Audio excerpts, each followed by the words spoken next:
Hi, I'm Rick Kaler. Thanks for joining me. Well, it turns out that money can buy happiness after all. That is, sometimes. Having a good income and the security of money invested for the future don't ensure happiness, but they do give us a foundation that can make it easier to find happiness. Part of the secret to using money to foster happiness is knowing what to spend it on. First, spending money to lift your mood, the whole retail therapy idea, it doesn't lead to happiness.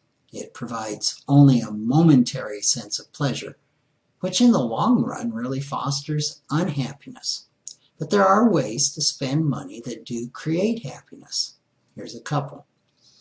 First, spend money on experiences. Research says you will find greater happiness spending your money on experiences rather than on stuff.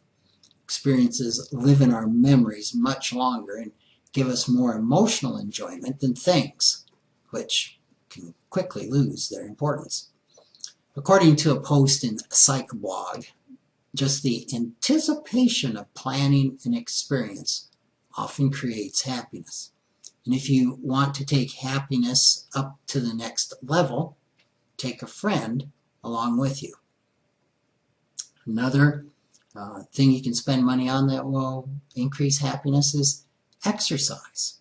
Yes, the Psych blog also says the number one strategy that people can use to feel better, increase energy levels, and reduce tension, well, it's exercise.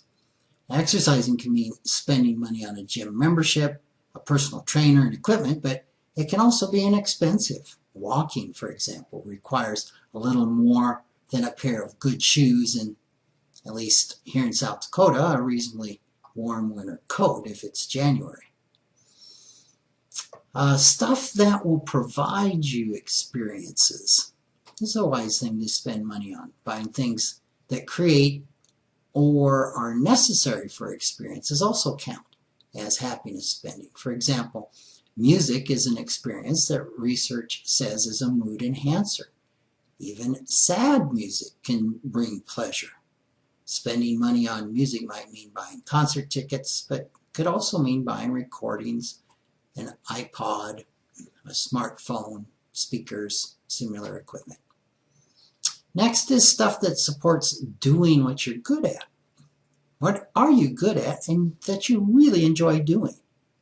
The PsychBlog says spending money for things you excel at typically creates happiness. A set of golf clubs, budget for green fees, these types of things could be a great purchase, assuming you're good at golf.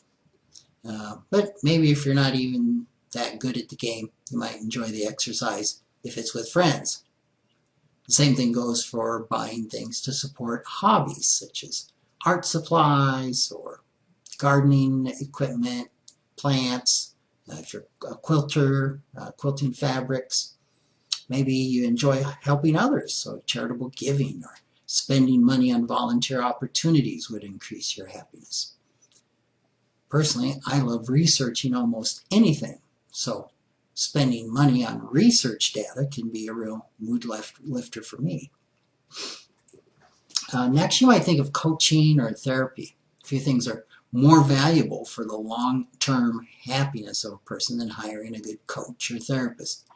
Research shows talk therapy is as effective or better than antidepressants. In my co-authored book, Conscious Finance, I describe how spending $80,000 on therapy was the best investment I ever made in my own happiness and well-being. And finally, meditation. Yes, I'm reading a lot on the research on meditation today, and it could be the biggest happiness bang for the buck. It isn't free, but it's pretty inexpensive.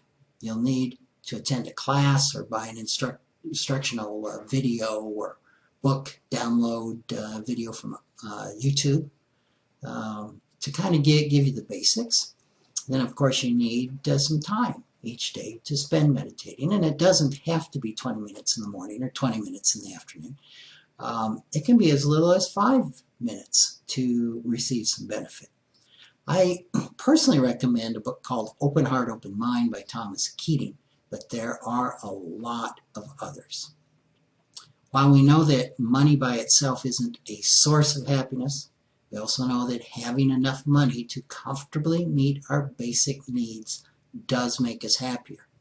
In addition, we can consciously choose to spend in ways that provides happiness. Such investments may not provide financial returns, but they can provide significant happiness returns. Thanks for listening.